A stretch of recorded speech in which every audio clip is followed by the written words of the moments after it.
The Mendon-Honeoye Falls-Lima Sentinel welcomes you to this edition of the Mayor's and Supervisors Weekly Update, brought to you by... Each week, our community makes history. Each week, you make history. And each week, there's only one source to turn to for the first take on history. You know what that is? Subscribe to the Sentinel right now to discover the history being made in your own backyard. The Mendon-Honeoye Falls-Lima Sentinel. More than just your news, it's your history. Hey, welcome to this week's Christmas version of the Mayor's and Supervisors Update. We're all dudded up for our holiday festivities coming up this week. We're reporting what's going on in our neighboring communities. By the way, if you don't know already, I'm Chris Carosa, publisher of the Mendon-Honeoye Falls-Lima Sentinel, and each week we bring you the happenings in and around the communities we serve. We're going to start off with a report from Mayor Rick Milne. He is away from the desk today, and he's asked me to read the following so that everyone can get an update on the village of Honeoye Falls. After a wind-filled weekend last week, we have continued to have odd December weather with high winds at times throughout the past week. Our DPW highway staff has been busy picking up debris and completing storm repair to holiday decorations. We appreciate our residents getting their yard property cleaned up to the road as quickly as they did. In our area, National Grid has done a great job overall in not only communicating their plans in preparation for the storms, but also their response. Most of the residents with power interruptions were taken care of relatively quickly. We have continued to see some issues, though, and remind everyone to treat any downed lines as active and electrically charged. Stay away and report down lines to 911.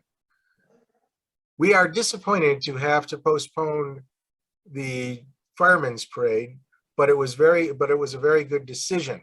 It was put off a week, so it occurred on Saturday, December 18th. We appreciate all the Honeoye Falls Fire Department does and to bring this great event to the village community. Tonight, Sunday, December 19th, is the annual Living Nativity at Harry Allen Park. This is always a wonderful time to get together and listen to the story of Christmas and the birth of Jesus Christ. That begins around 6:30 p.m. Tomorrow evening, Monday, December 20th at 7 p.m., the Village Board of Trustees meet to continue discussion about general village business, but also will be focusing on the topic of the statewide cannabis legislation and specifically the sale of cannabis in the village and whether to allow a dispensary and/or establishment that would allow the sale use of cannabis. While this is not an official public hearing, the village board will hear comments from residents that want to state their opinion on the subject. We welcome these comments. It's important to note that decisions made by the towns of Monroe County may or may not be the same decisions made by the villages. These are local decisions. Lastly, we are back to a statewide mask mandate inside buildings and businesses as directed by Governor Hochul. The village of Honeoye Falls is asking that anyone attending our meetings wear a protective face mask, vaccinated or not.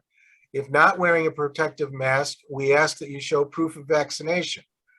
However, we also know that our local Monroe County Sheriff's Department is not in a position to enforce these mandates unless a call to 911 is made to forcibly remove someone from the property.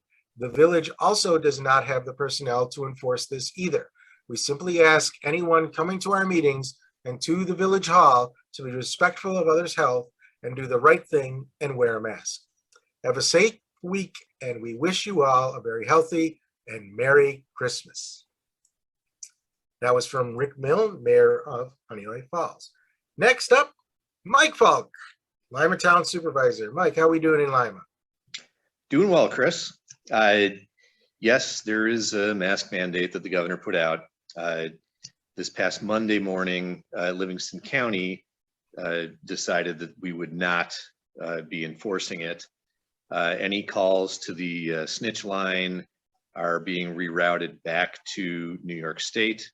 Our Sheriff's Department is not going to be receiving them. There are, at this point, it looks like maybe 30 counties that have gone ahead and moved this way. And of course, the decision for any county to go this way can be difficult because, you know, the environment was what it was. We did have a governor who was very vindictive, and anytime anybody did anything like that, funding was withheld. So in fact, there is still the SAM grant money, which is owed to pretty much every county in New York State, all sitting there sequestered in an account, not being released. And there's also money, Medicare reimbursements that are owed to the counties, that's all sitting there. It's just the state of where we are. So we're not enforcing it here, and everyone is encouraged to do what they think they should do. If you have not gotten a chance to see it, Lima author Jerry Thompson has a new book out called Demons and Dreams.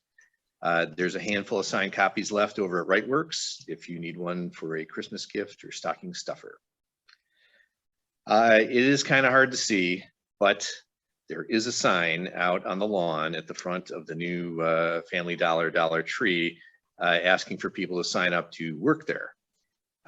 If you would like to get in on the ground floor and be part of what's going to be a brand new facility here in Lima, you'll have to go and actually sort of unfurl the sign and get the number off of it. Try as everyone might, the stakes just do not seem to be holding the sign in all these winds. I would remind you at this point, coming up soon, town and county taxes. There is a drop box on the side of the town hall facing the trooper barracks. Feel free to drop your payments in there. We will go ahead and process them and send you back your receipt. Our new Livingston County tourism website is www.visitlivco.com.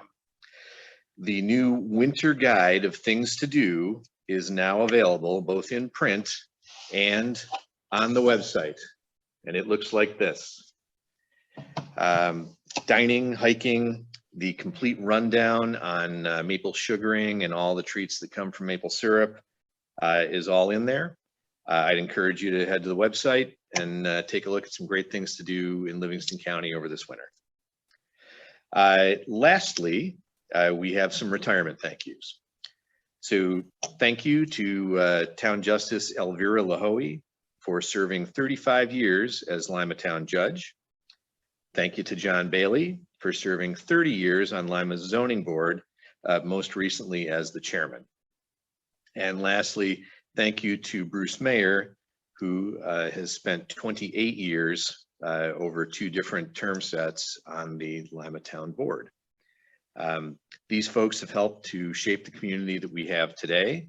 And if you are interested in something like that, volunteer forms are available on our town website, lima-ny.org. And you can make a difference just like they did. Merry Christmas and happy holidays, everybody. Thanks, Mike. Next up, I'm going to read what Todd Campbell sent, the supervisor of the town of West Bloomfield, regarding the Ontario County statement on the new mask mandate. In this statement, there's several quotes. The first one is from Ontario County Public Health Director Mary Beer, who says, "Vaccines remain our best defense against serious illness brought by COVID. We highly recommend every resident eligible to do so gets vaccinated.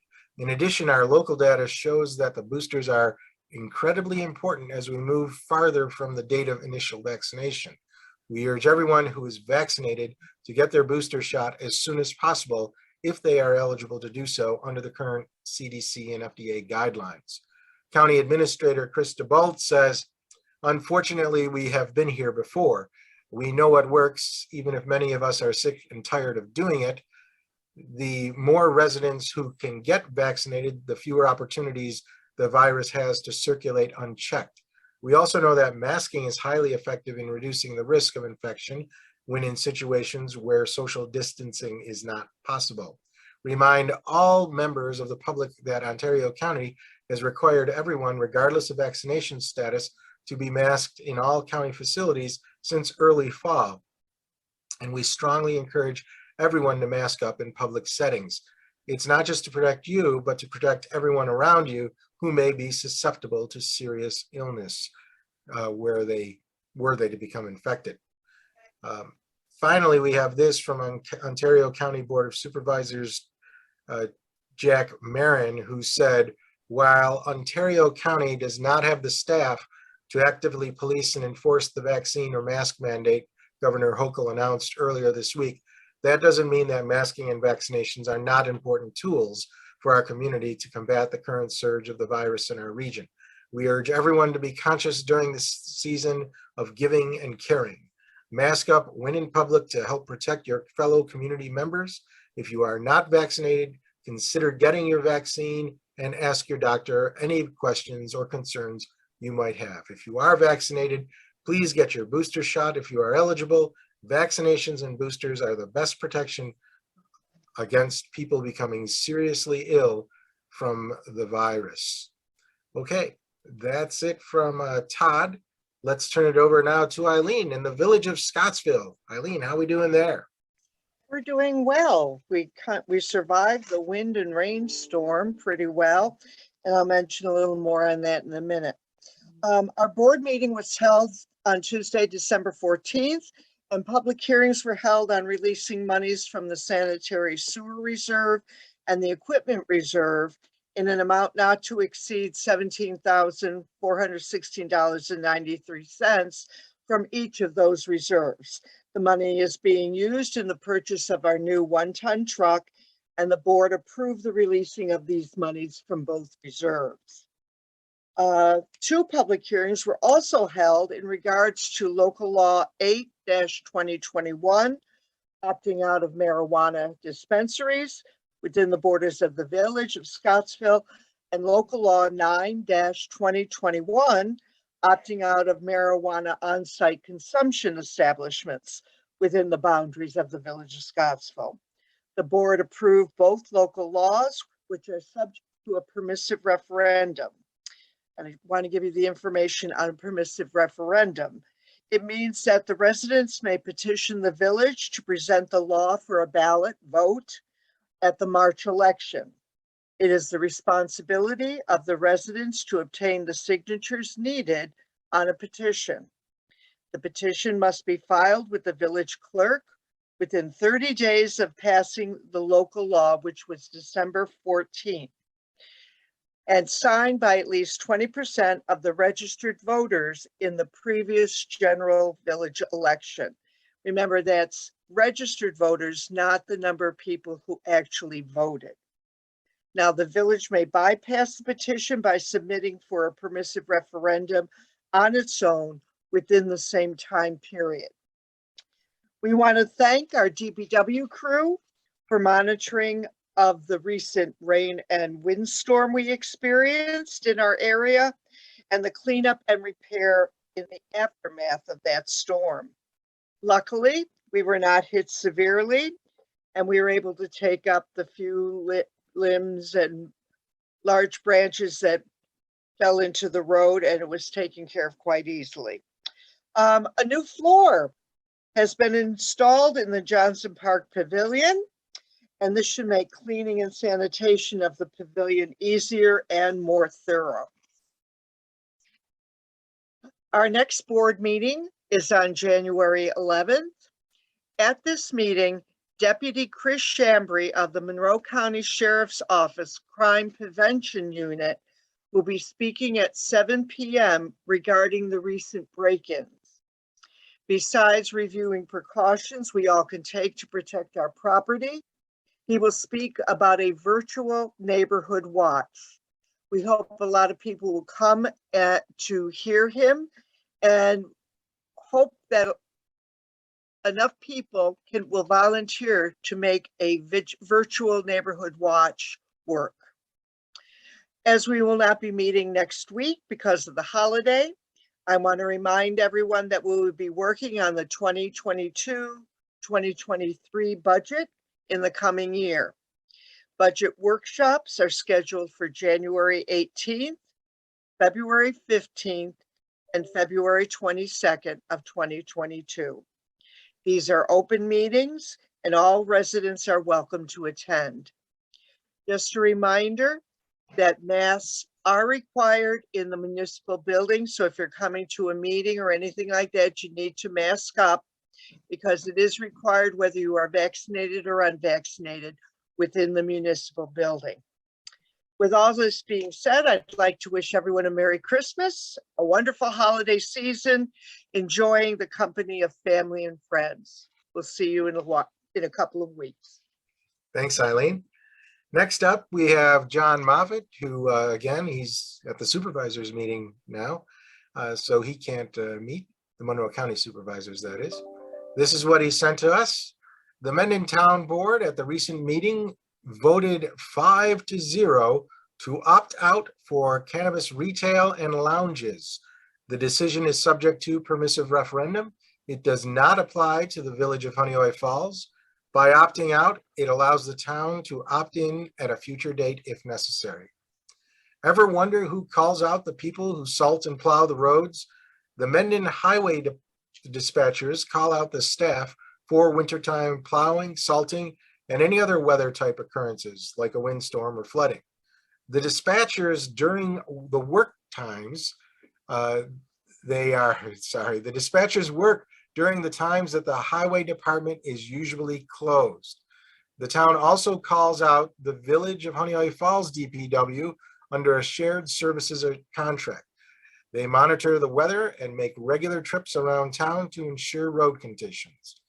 They also will remove dead deer from the roads and look for any other conditions like fallen trees or any other duties from the highway superintendent.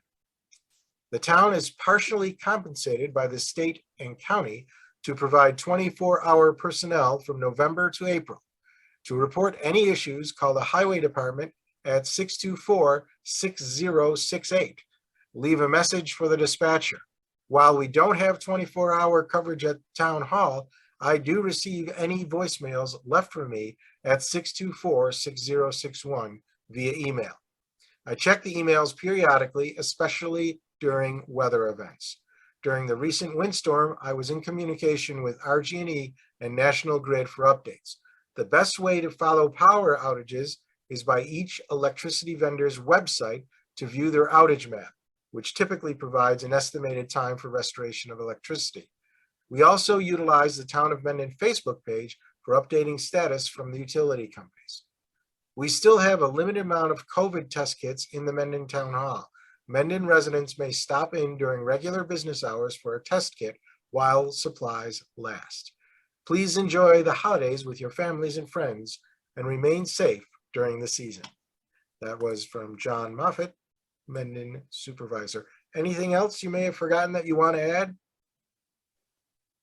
Seeing none, with that, I want to thank you all for listening today. We want to wish you a very, very Merry Christmas and a Happy New Year. Remember, because of the holidays, we're taking next week off. We'll be back January 2nd. That's right, January 2nd with the new year, with a new Mayors and Supervisors update, which you can see every Sunday at 1 o'clock on our Facebook page and YouTube channel. With that, that's all for this year. Thank you all again, and we'll see you next year. Bye-bye for now. Merry Christmas.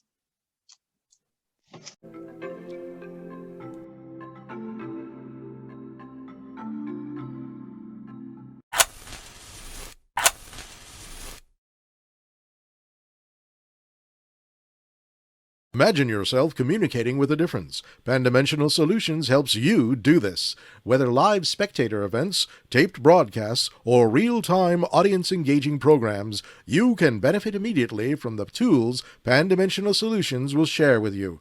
Do you want to make a difference? Contact us at pandimensional.com.